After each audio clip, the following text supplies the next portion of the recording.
Obrigado. Boa noite a todos os irmãos e irmãs, o nosso encontro nessa noite de hoje, que é sempre uma alegria muito grande que nós nos reunimos para podermos falar alguma passagem que Jesus nos deixou para que nós sejamos sempre cada vez melhor, para conseguirmos chegar no fim da nossa encarnação, cumprindo aquilo que nós nos propusemos no mundo espiritual. Geralmente, quando nós nos preparamos para a encarnação, nós pedimos uma série de coisas. O plano espiritual fala assim: não, você está pedindo muito, eu vou te dar um pouco mais. Nós pedimos às vezes 70%, eles não dão 20%. Na nossa encarnação aqui, às vezes a gente cumpre 2%, porque quando nós recebemos o corpo material, a matéria, e viemos para esse mundo material, ele tem muita força, ele age muito dentro de nós e não nos facilita na evolução moral e espiritual. Que o valor material ele pesa muito, mas não é esse o caso, não é o assunto de hoje. O assunto é do capítulo 12, amai os vossos inimigos.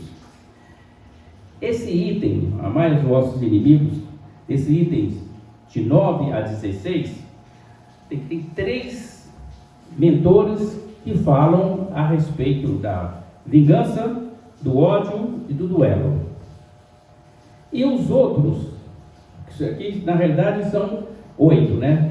3, os outros 4, para completar os mentores, eles complementam tudo isso que eu tentei falar a respeito do que eles comentavam dessas passagens do Evangelho. Jesus sempre afirmou para nós, sempre afirmou: amar ao próximo como vos amei, amai todos, sem exceção. E nessa passagem ele pediu para nós amarmos os inimigos. Na época que ele falou isso, foi muito difícil. Mas, puxa vida, o poder material é que dominava. Aqueles que tinham a condição financeira, amar os meus inimigos? Não, eu vou mais fazer guerra, vou lá destruir, vou pegar tudo deles materialmente para aumentar o reino, né? Para aumentar o império da época.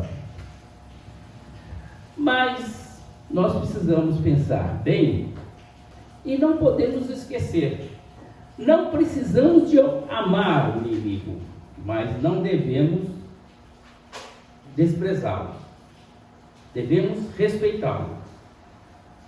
Não precisamos de amar os inimigos como nós amamos os nossos amigos. Nossos amigos, todo e qualquer amor, qualquer defeito dele, nós perdoamos com uma facilidade, nós esquecemos. Mas os inimigos não. Os inimigos nós castigamos. Vamos lá, falamos, castigamos cada vez mais. Mas é um processo que nós temos que criar dentro de nós para que nós possamos realmente chegar no fim da nossa encarnação cumprindo parte de tudo aquilo que nós pedimos, que nós prometemos. Então vamos imaginar e vamos começar a pensar nesses inimigos, como é que nós vamos nos comportar. No início do trabalho de Jesus aqui, que ele veio implantar os seus ensinamentos, que nós podemos considerar o início da era cristã, os seguidores dele, eles já condenavam o duelo, já condenava a vingança. Eles faziam, já não estavam aceitando. Hoje, 2000 anos passados, nós ainda temos esses resquícios ainda da barbárie. Isso aqui foi do tempo dos pagãos, que teve tudo isso, aonde o valor material que era supremo. Você tinha uma condição social, você tinha um poder material, você era respeitado. Se você não fosse, eles te condenavam, porque era o valor material que realmente pesava e que fortalecia quem tinha essas condições, principalmente na posição social.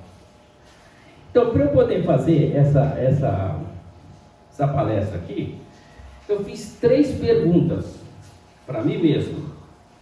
Primeiro, o que é vingança?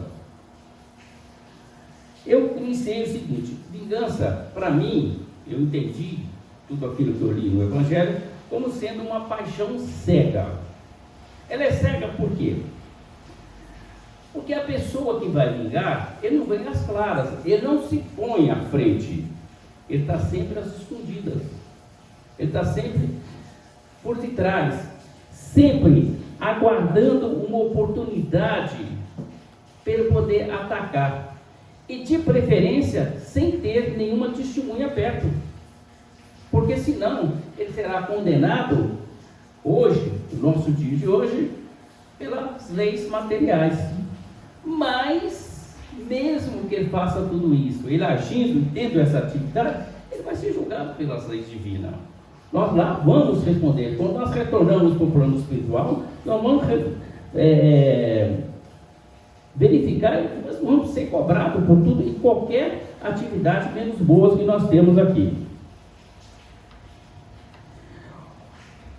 O vingador, quando ele quer atacar o inimigo dele, ele vai devagar, ele vai às escondidas, ele vai sempre pelo meio do mato para que ele não seja observado. E no momento exato, ele pode fazer, ele faz a aplicação, ele pratica a vingança. Mas mesmo assim, ele olha como é que está, se tem alguém que poderia observar. Por isso, eu considerei sendo uma paixão cega. A pessoa fica na surdina, escondido.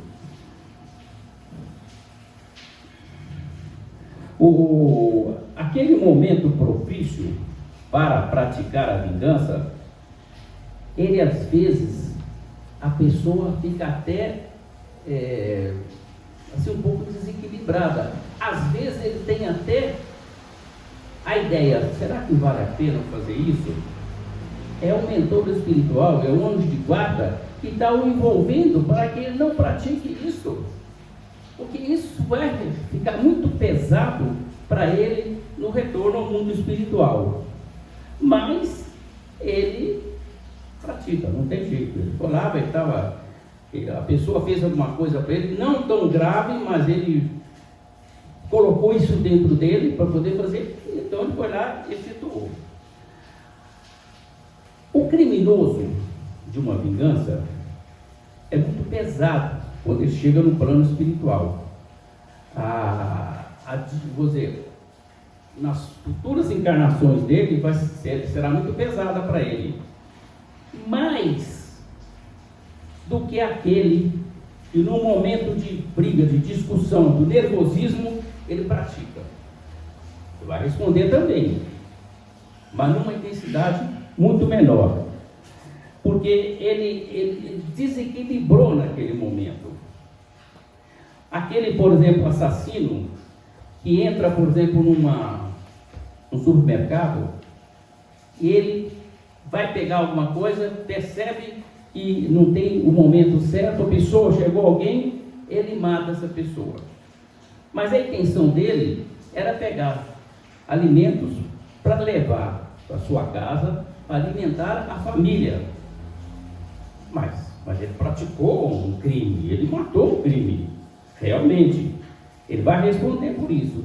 Mas a intensidade no plano espiritual é diferente daquele criminoso que programou, que foi em busca da coisa. Diferente. Porque as leis de Deus é o seguinte: o ato que você faz, você será julgado. Mas a intenção que você fez o ato é que vai pesar a hora de ser julgado no plano espiritual, na hora de preparar a sua próxima encarnação. É isso, é a intenção que você teve. Porque Jesus é Pai de todos nós. Deus é Pai de todos nós. Jesus é nosso irmão. Ele fala a respeito. Respeite, ame, procura. Porque Jesus não veio aqui trazer a discussão, a briga, as agressividades. Ele não veio fazer isso. Ele veio propagar o amor. Tudo que ele fala é sobre o amor. E perdão também.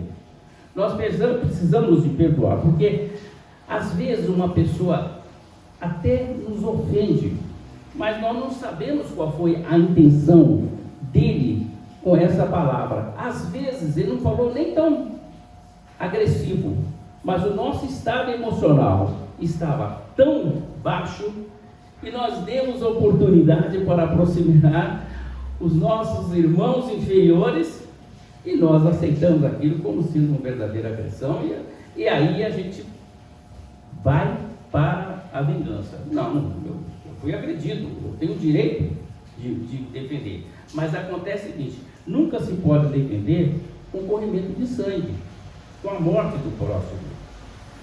Por que não a gente chegar, conversar, trocar uma ideia e às vezes até chegar ao perdoá-lo? Por que não?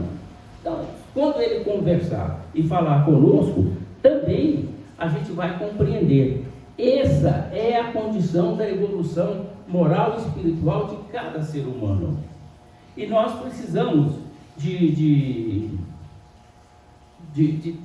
ter essa atitude para nós melhorarmos. E eu melhorando, o outro melhorando, a sociedade melhora. Se nós praticarmos o amor vai propagar e daqui a pouco nós temos uma humanidade, uma comunidade muito mais amiga, muito mais realmente podendo ser considerado como cristão, muito mais. Porque o lema, e quando Jesus trouxe para nós, aqui que ele conversou, o lema foi: fora da caridade não há salvação. Se temos que praticar caridade, nós não vamos praticar agressividade, nós não vamos matar, nós não vamos brigar, nós não vamos ter ódio, porque daqui a pouco nós vamos falar sobre o ódio. Nós não vamos ter ódio da pessoa, porque nós temos que praticar a caridade. A caridade é a prática do amor, da aceitação, da amizade, do respeito. E quando nós amamos, nós nos elevamos num patamar mais elevado. Mas quando nós odiamos, ou quando nós pensamos mal, nós baixamos a nossa vibração e o plano inferior nos envolve. E às vezes nós praticamos coisas que 1 segundo, 2 minutos depois, nós ficaremos muito arrependidos de ter feito tudo isso. A pergunta que eu fiz é: o que é o ódio? O ódio é uma vingança não material. Não é uma vingança não material. Se eu tenho ódio de alguém, eu tenho que preocupar que o nosso pensamento é uma força que nós temos muito grande dentro de nós. Se eu tenho ódio de alguém e penso um mal para ele, eu estou mandando uma energia negativa para ele. E nós precisamos pensar sempre o seguinte: tudo que nós desejamos para o nosso próximo, tudo que nós fazemos, volta para nós na mesma intensidade, na mesma condição. É como se você jogar uma bola na parede, ela vai voltar para você naquela intensidade que você colocou, na força que você jogou. Então nós precisamos preocupar isso, porque pensamento ninguém vê. Eu penso, ninguém sabe o que eu estou pensando. E aí? Então eu posso agir dessa maneira sem ter nenhuma responsabilidade naquilo que eu estou pensando, naquilo que eu estou fazendo? Não. O ódio é um pensamento. E essa energia do ódio, ela afeta a quem nós estamos odiando. Mas seremos nós também afetados por aquilo que nós fizemos, não? E Jesus, quando ele passou por aqui, ele falou: amai-vos uns aos outros como eu vos amei. E nós temos que nos amar, porque assim nós vamos conquistar a felicidade, a verdadeira felicidade, que é aquela felicidade que está dentro de nós, não aquela que está externa. a gente às vezes fala o seguinte: puxa vida, se eu comprar aquele carro ali, eu vou ficar feliz. Aí você chega e fala com um amigo seu: comprei um carro aí, olha que maravilha, agora eu sou um camarada feliz. O carro é novo hoje, daqui um mês ele não é novo mais. Aquilo já passou um tempo, já não é mais. Daqui a pouco ele acaba. Ele pode, por exemplo, estar aí na rua parado, estacionado, vem um carro grande, bate nele, acaba com ele. A felicidade dele acabou, porque a felicidade dele foi material. Não foi aquela felicidade conquistada com amor, com dedicação. Aquela felicidade que nós, por exemplo, nos dispusemos a servir o próximo, sem nos preocupar em receber. Isso é que é o importante mais. Você não se preocupar, porque Deus é Pai, tudo Ele vê, tudo Ele percebe, tudo Ele sabe. E tudo isso será contado para nós quando retornarmos para o mundo espiritual. Está aqui mais ou menos dentro do ódio aqui. Um senhor tinha uma condição, isso é uma historiazinha, eu vou contar bem reduzida porque ela é bem longa, mas vou contar ela bem reduzida. Um senhor tinha uma posição social aqui no planeta Terra invejável. Tinha casas, fazenda, tinha dinheiro, tinha posição social. Onde ele chegava, era tirado o tapete vermelho para ele poder passar. Chegou no mundo espiritual, estranhou, ninguém olhou para mim, ninguém me viu nada, não tem. O mentor chegou perto dele, começou a conversar, falou: não, você sabe quem eu sou? Sabe? Então eu sou uma pessoa, eu tenho poder, tive posição social. Olha, essa mala aqui que eu trouxe, está cheio de documentos comprovando que é meu, eu conquistei, eu comprei tudo isso, eu fiz tudo isso. O mentor chegou e falou com ele o seguinte: abre a mala e mostra para mim. Quando ele abriu a mala, ela estava vazia.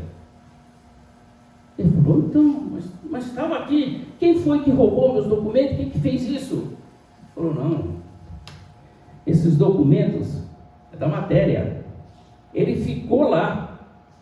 Aqui nessa mala você teria trazido as beneficências que você fez, os bens que você praticou. Aí ele chorou, e com razão, não poderia ser diferente. A grande oportunidade que ele teve, chegou lá se sobrepondo, sendo, por exemplo,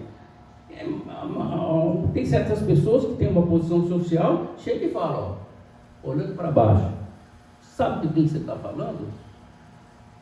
Ele esquece que nós somos todos filhos de Deus, filhos do mesmo Pai, portanto nós somos todos irmãos. Não é porque a pessoa tem uma condição financeira mais elevada, posição social, que ele é diferente daquele que às vezes não tem nem o que comer na rua. Aquele. Nós somos iguais perante Deus. Aquele está na situação que tem algum motivo, ele está naquele jeito, tá certo? E nós não podemos, aliás, não devemos, né? Poder, às vezes a gente pode, de criticar e lamentar. Aí você vai fazer nada com o vagabundo, não trabalha, não faz nada, tá certo? A gente pode. Mas não devemos fazer isso porque nós não sabemos. Bom, voltamos novamente aqui, com relação ao ódio. A prática do amor leva a pessoa a perdoar sempre. A gente perdoa sempre. A gente, quando ama, e a gente está, por exemplo, já numa elevação espiritual mais elevada, a gente não critica a conduta do próximo.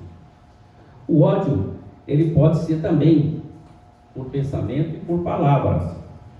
A gente então vai criticar. O amor nos aproxima sempre do Pai maior que é Deus. E o ódio, ele nos afasta dele, deixa a gente sempre mais longe.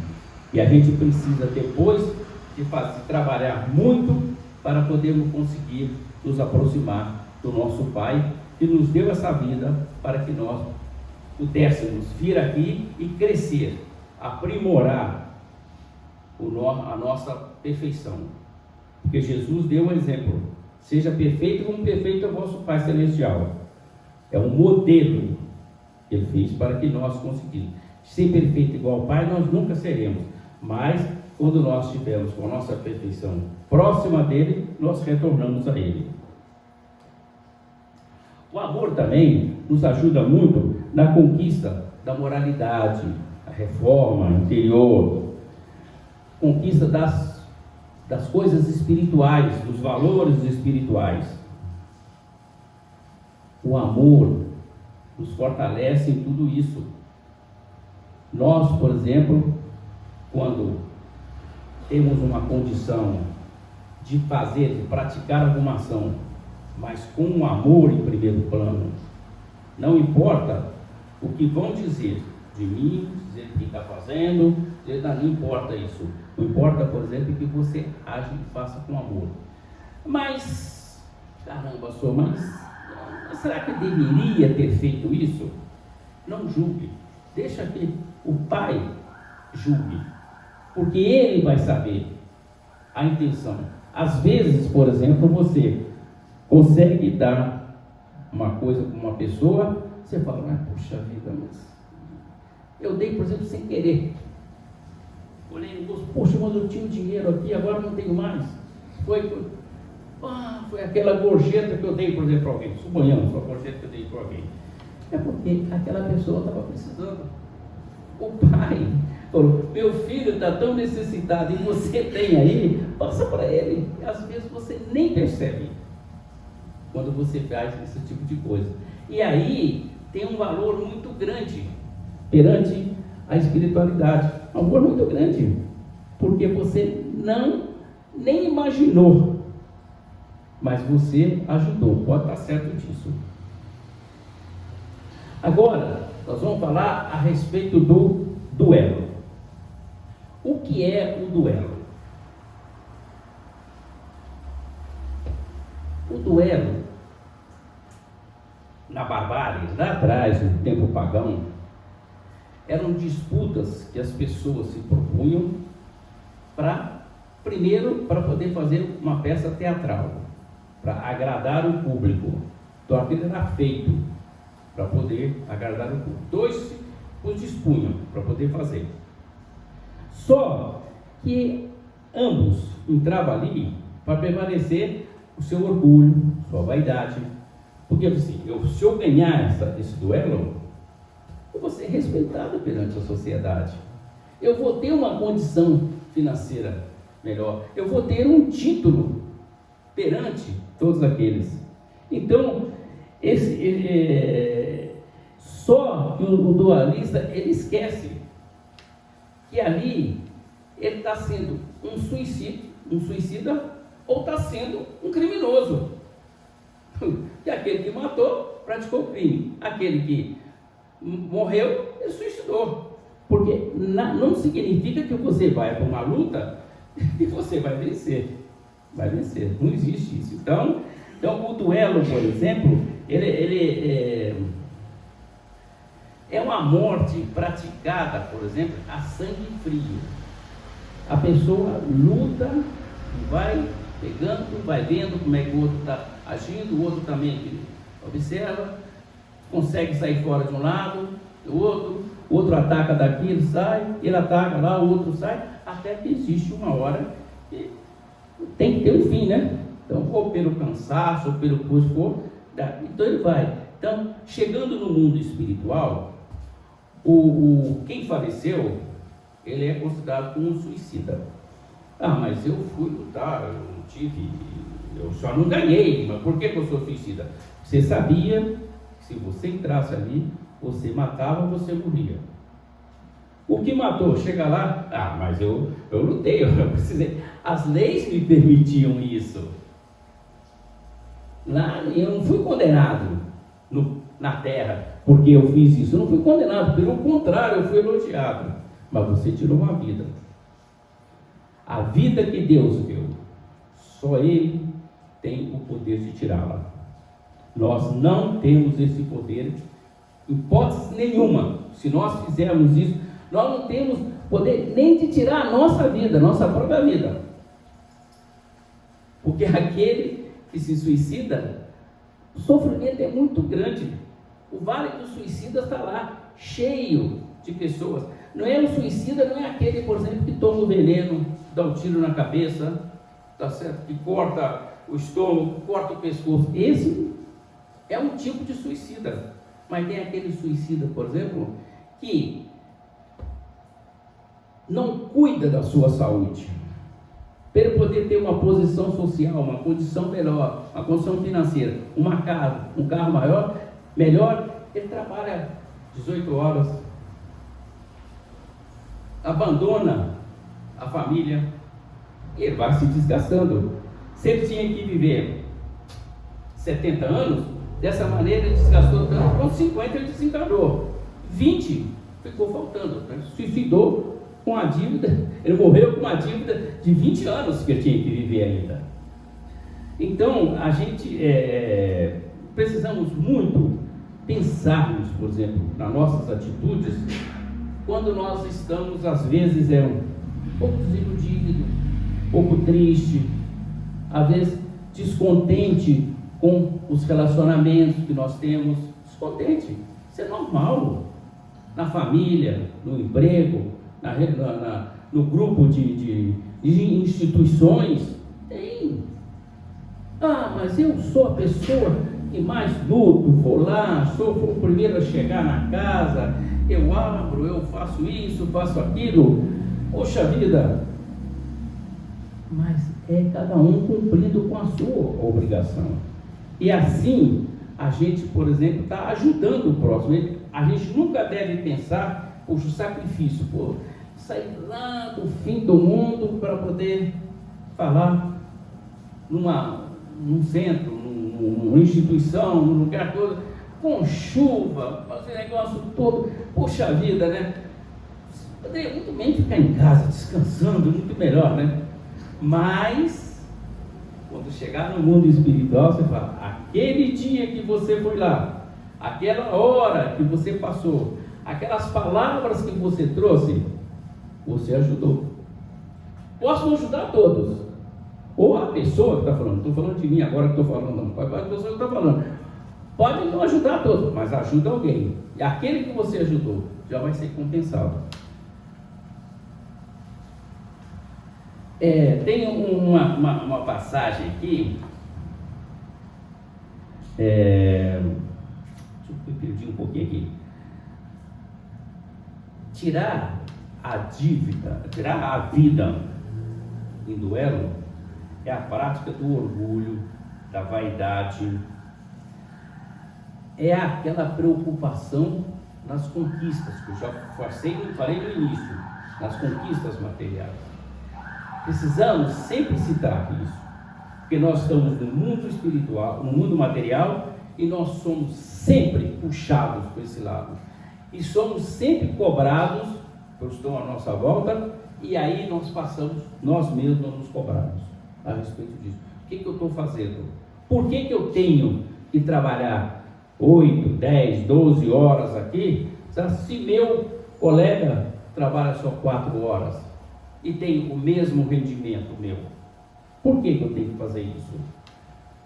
Deixa Jesus, deixa Deus orientar e fazer tudo isso aí. Se tem uma necessidade, tudo bem, temos que fazer. Acontece que a gente, quando vê, eu estou trabalhando muito, a pessoa pensa, trabalhando muito, o outro não está, o outro está encostado. O que ele vai fazer? Vai procurar o chefe, falar o seguinte, olha, preste atenção em mim, agora que eu estou vendo. A outro, como é que ele faz? Olha só como é que ele fica. Mas ele não sabe por que aquele está agindo dessa maneira. Será que ele tem alguma razão? Aí, ele está praticando o quê? A maledicência. Ele está falando mal do colega, em busca de uma promoção, de uma elevação material melhor, de uma posição dentro do trabalho que ele está fazendo melhor. Qual seria o correto? fulano, vem cá. Olha só, você está encostando o corpo, você está fazendo isso. Acho que você não deveria fazer isso aí. Não, você não tem nada a ver com isso, você não é um chefe, você não é nada. Só te avisando. Uma hora, né, pode acontecer. Fazer. E aí, ele estaria fazendo o quê? Um bem, estaria fazendo uma caridade. Mas ele foi conversar com ele em particular. E não agredir, só mostrar para fazer. Porque nenhum de nós somos perfeitos. Ninguém é perfeito. Nesse planeta Terra, onde nós vivemos expiação e provas, não tem. O grau de perfeição que nós conquistamos é muito pequeno no maior esforço que nós fazemos. Muito pequeno.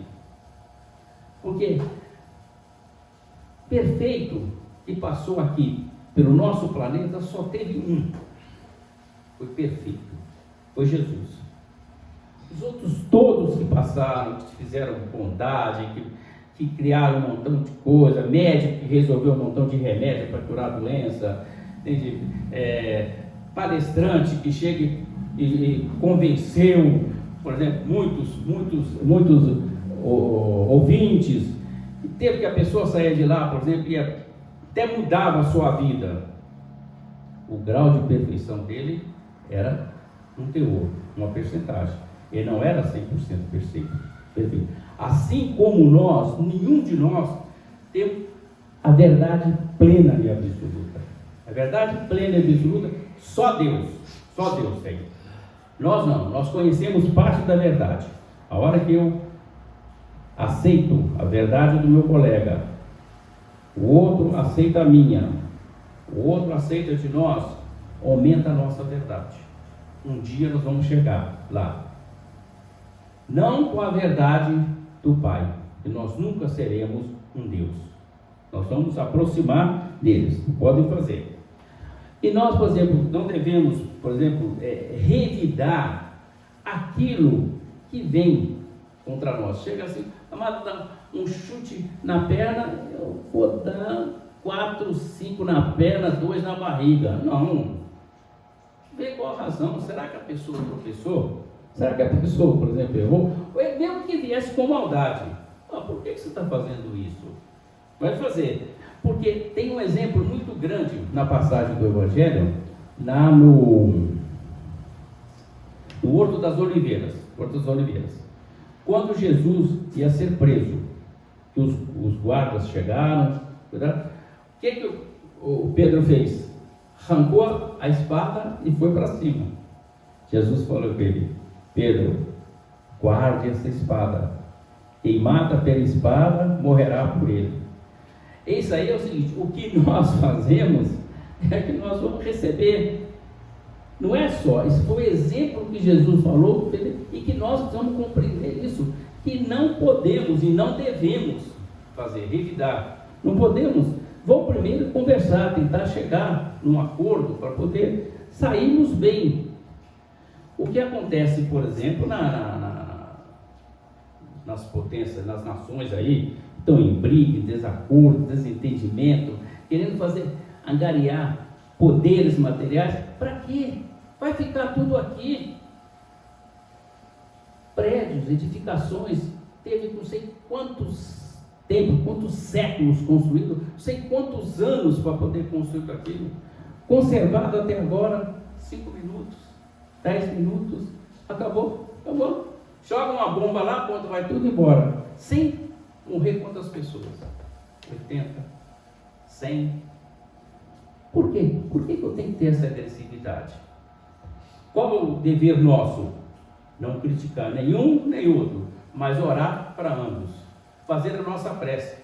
Pedir para que eles sempre conversam e chegam num acordo para poder todos viverem felizes. Porque se eu preciso de alguma coisa, basta eu pedir. Eu não preciso de matar alguém para conseguir. Eu posso pedir para um ser negado, posso pedir para outro não. Um terceiro vai. Pelo menos pensar. Se não vai ajudar a resolver o meu problema, vai pelo menos me auxiliar, vai me encaminhar. Então, essa passagem aqui do Evangelho, de amai os vossos inimigos,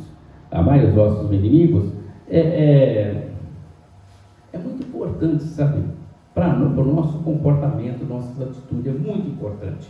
Nós precisamos muito refletir a respeito disso, para poder saber que nós, só com amor, nós podemos construir o bem, a felicidade nossa, da nossa família e da sociedade que nós vivemos, das instituições que nós participamos, só vai ser fortificada com o amor de cada um, com a dedicação de cada um.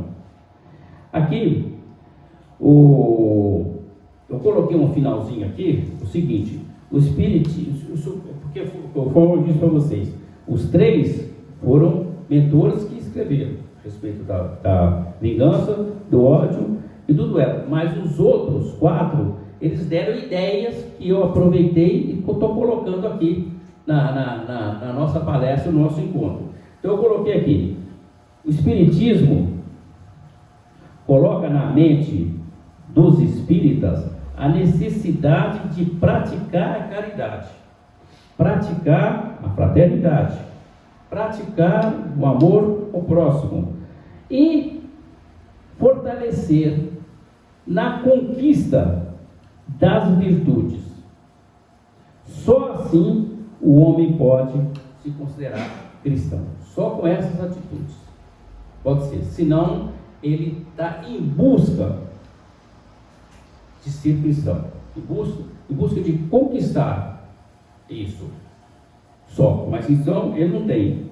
E nós temos uma passagem também que o mentor colocou aqui, que ele diz o seguinte: enquanto houver uma gota de sangue pela luta no planeta Terra, nós não seremos um planeta de regeneração. Não significa que regeneração não vai ter, mas não pode ter na quantidade que nós estamos tendo. E quando nós não tivermos mais isso, nós já seremos um mundo crístico, um mundo que todo mundo vai ser feliz, vai ser alegre, ninguém vai condenar ninguém vai desprezar ninguém, só vai existir. A camada chega, por exemplo, não vai acontecer, mas se acontecer de alguém, por exemplo, tirar alguma coisa de você fala, não tem problema, ele não está ainda na evolução que nós estamos, não vai estar. Então, precisa disso. E Jesus pediu para amar os inimigos, sempre, e perdoar toda e qualquer ofensa, não julgar para não ser julgados. Então, vamos refletir nesta noite essas palavras, porque para eu poder conseguir montar essa palestra aqui, eu escrevi mais ou menos umas 10 páginas, para poder ir catando, pegando, porque senão ficava muito repetitivo e a coisa ia ficar muito longa. Não ia ficar, por exemplo, que já está com 40 minutos que eu estou falando já, 40 minutos, ficaria muito mais. Então, o trabalho para nós fazermos alguma coisa do bem, a gente precisa trabalhar. Não pode chegar e sentar e falar o seguinte: o mentor espiritual, o dia que eu for falar, você fala por mim, pronto. Aí ele abandona a gente. Ele fala: não, você nem se esforçou. Agora você quer que eu dou a intuição, a palavra para você fazer? Não, você não vai fazer. Então eu agradeço muito as oportunidades que eu tenho quando eu tenho que falar, porque é um aprendizado para mim, primeiro, para mim, muito grande.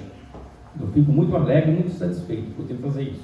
E agradecer, por exemplo, a paciência de vocês de me escutar, tá certo?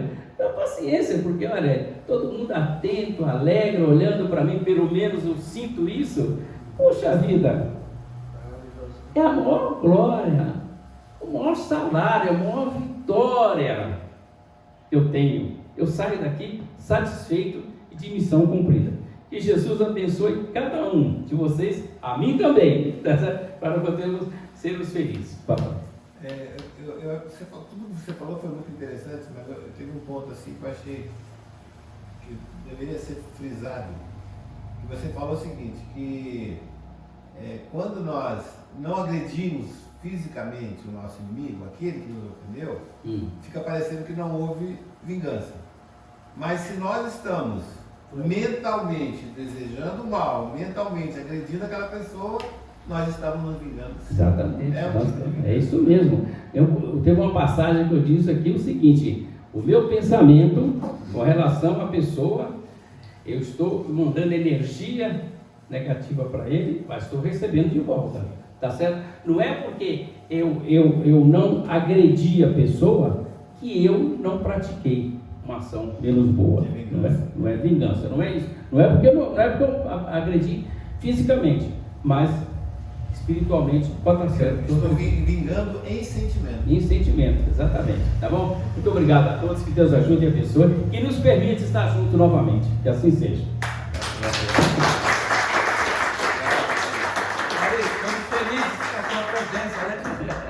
Muito obrigado. A presença é maravilhosa. De servir, tá certo? Fico muito bom, muito alegre de servir. Muito obrigado, gente. Que Deus nos ajude e nos permita sempre. Tá bom?